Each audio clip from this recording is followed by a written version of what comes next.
അസ്സലാമു അലൈക്കും വറഹ്മത്തുള്ളാഹി. ഒരു മനുഷ്യൻ്റെ ജീവിതത്തിൽ വേണ്ട വളരെ പ്രധാനപ്പെട്ട ഒരു സ്വഭാവ ഗുണമാണ് വിട്ടുവീഴ്ച. അഫു ചെയ്യാൻ ഉള്ള ഒരു മനസ്സുണ്ടാവുക എന്നുള്ളത്. നമ്മൾക്കതിന് ഏറ്റവും വലിയ മാതൃക അഷ്റഫുൽ ഖൽക്ക് തന്നെയാണ് സ്വല്ലല്ലാഹു അലൈഹി വസല്ലം.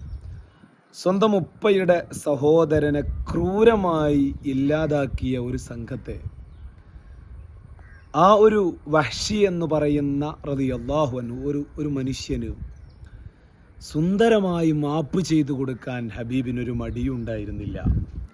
തൻ്റെ പ്രിയപ്പെട്ട പിതൃ സഹോദരനെ കൊലപ്പെടുത്താൻ വേണ്ടി ആളെ ഏൽപ്പിച്ച ഹിന്ദ് എന്ന സഹോദരിക്കും പുറത്തു കൊടുക്കാൻ മുത്തുനബി സല്ലല്ലാഹു അലൈഹി വസല്ലമ തങ്ങൾക്ക് ഒരു മടിയുണ്ടായിരുന്നില്ല. ആ രൂപത്തിൽ നമ്മളോട് ആരെന്ത് ചെയ്താലും വിട്ടുവീഴ്ച ചെയ്യാനുള്ളൊരു മനസ്സുണ്ടല്ലോ, ഒരു മനോഭാവം, അത് നമ്മൾക്കുണ്ടെങ്കിൽ നമ്മളുടെ ജീവിതം എത്രയോ മനോഹരമായിരിക്കും. അള്ളാഹു തൗഫീഖ് നൽകി അനുഗ്രഹിക്കട്ടെ.